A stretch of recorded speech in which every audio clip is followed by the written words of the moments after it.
The best way to punish a rapist is to make him feel the same pain. First, I shaved off his beard. In his panic, I drugged him to make him unconscious. Then, I took away his tools. He never imagined he was violating the daughter of a surgeon.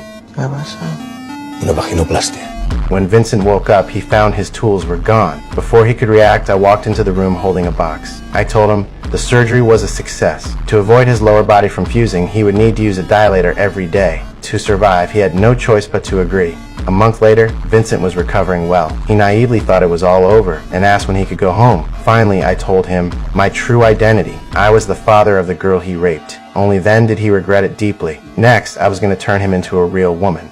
Facing Vincent's rough skin, I decided to perform a genetic experiment. I extracted animal cells and developed a new type of synthetic skin. After many fitting tests, I successfully implanted the synthetic skin onto Vincent. This skin is not only smooth and delicate, but also resistant to burns at temperatures over 1,000 degrees and has no odor, protecting him from mosquito bites. After solving the skin issue, I told Vincent to wear a tight-fitting corset every day so his body shape would be closer to that of a woman. In his humiliation, Vincent began to have thoughts of escape. While I was helping him with his clothes, he attacked me. He quickly snatched the key from my pocket, hoping to escape. However, he soon realized all of it was in vain. The front door had already been installed with a remote-controlled lock. I pressed the remote and the door was securely locked. Seeing that escape was impossible, Vincent, in despair, slit his own throat with a knife. But what he didn't expect was that not only was my surgical skill unmatched, but so was my ability to save lives. In just a few minutes, I had him revived. After the previous lesson, I locked Vincent in a room, occasionally sending in some skirts, but every time he would tear them up, venting his resentment and hatred towards me.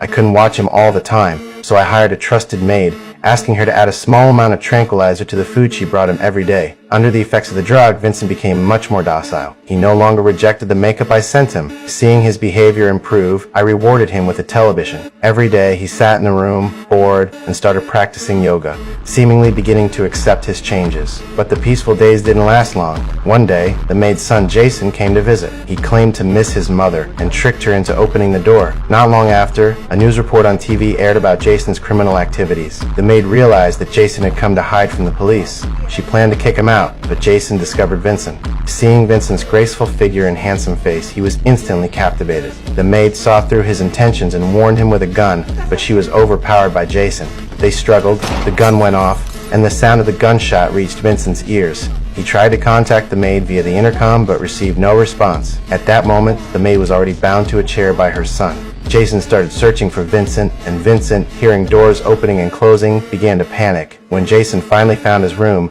he heard an unfamiliar voice and thought he had found a chance to escape. He said the maid's key could open the door.